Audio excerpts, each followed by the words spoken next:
reason why we did the study is that we know that HIV care and HIV outcomes have dramatically improved for the better over the past 20 years.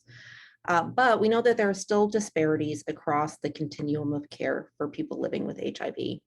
There are disparities in time to diagnosis, retention to care, and ultimately HIV viral suppression and mortality.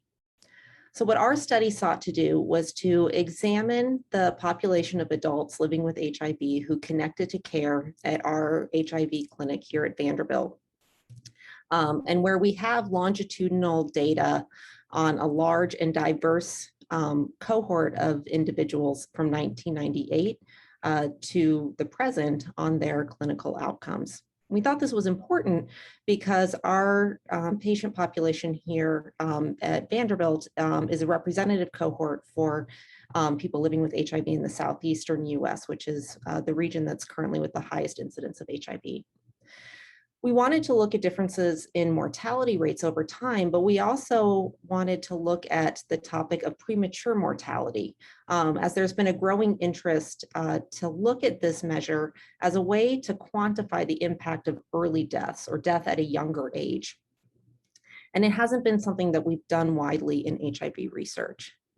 So in this study, we wanted to look at differences by race and sex, not only in mortality, but also premature mortality among individuals who had established care at our clinic.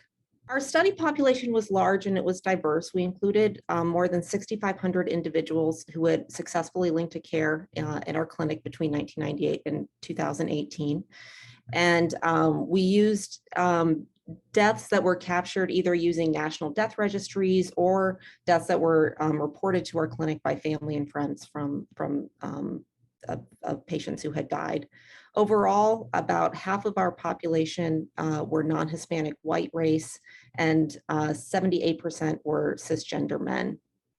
And overall, 956 individuals died during the study period. So there are some limitations to our study. The largest limitation is that this is a single clinic site at a single center. So our results may not be generalizable to other clinic sites or other regions across the US.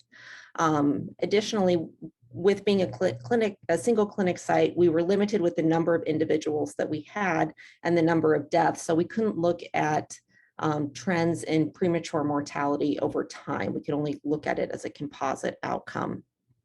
And also, since we're just relying on data that's abstracted from medical records, we're limited based on what's recorded as that data source. And so we didn't have a lot of the other social exposures or behavioral exposures or differences that may be in part driving some of the disparities that we saw.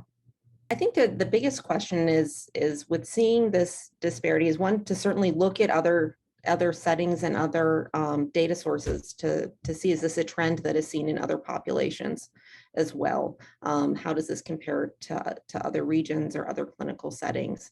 Our study shows the disparities, but we don't have a lot of information as to why those disparities are there. And so a greater attention to try to understand what were the causes of those disparities. And some of that comes back to the limitations where we didn't have great data on cause of death, and which is data that already is kind of fraught with some inherent limitations.